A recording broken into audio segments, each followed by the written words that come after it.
महाविद्यालय बंगाना के प्राचार्य ने बॉम्बे यूनिवर्सिटी से आयोजित अंतर्राष्ट्रीय वेबिनार में विशेष प्रवक्ता लिया भाग। अटल बिहारी वाजपेयी राजकीय महाविद्यालय बंगाना में महाविद्यालय के कार्यकारी प्राचार्य ने बॉम्बे यूनिवर्सिटी द्वारा आयोजित अंतर्राष्ट्रीय वेबिनार में विशेष प्रवक्ता के तौर पर भाग लिया। इस अंतर्राष्ट्रीय वेबिनार का विषय कोरोना से भारत की अर्थव्यवस्था पर प्रभाव। महाविद्यालय के कार्यकारी प्राचार्य डॉक्टर अनिल डोगरा ने कहा कि भारत में कोरोना वायरस बाकी दुनिया के मुकाबले ज़्यादा तेज़ी से फैल रहा है। 33 लाख से ज़्यादा लोग संक्रमित हो चुके हैं और 60,000 से ज़्यादा जानें जा चुकी हैं। कोरोना के कारण दूसरी सबसे ज़्यादा आबादी वाले इस देश में करोड़ों लोगों को घर पर रहना पड़ रहा है, जबकि लाखों लोगों का रोजगार छिन गया है। भले ही यह संकट का सबसे खराब दौर हो, मगर इस तिमाही में संक्रमण का तेज़ी से फैलना दिखता है कि निकट भविष्य में भी सुधार की उम्मीद रखना बेईमानी है।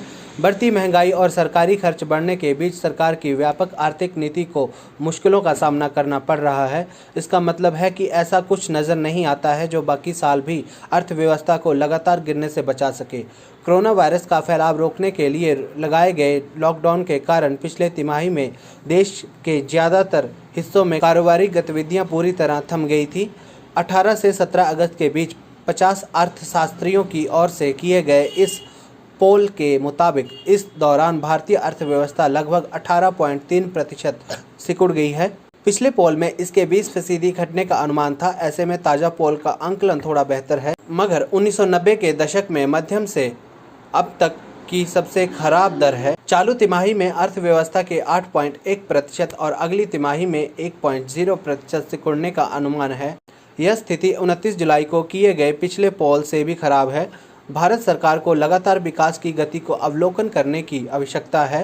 साथ ही चीन पर निर्भर भारतीय उद्योग को आवश्यक समर्थन एवं सहायता प्रदान करनी चाहिए। कोरोना वायरस जैसी बीमारी की पहचान, प्रभाव, प्रसार एवं रोकथाम पर चर्चा अंतर्राष्ट्रीय स्थानों द्वारा की जानी चाहिए ताकि इस बीमारी पर नियंत्रण पाया जा सके। इस अवसर पर professor Vinod Kumar, professor Sikandar Negi, professor Rajesh Thakur, professor Kiran Thakur, professor Ram Singh, professor Arvind Ratan Sharma आदि मौजूद थे।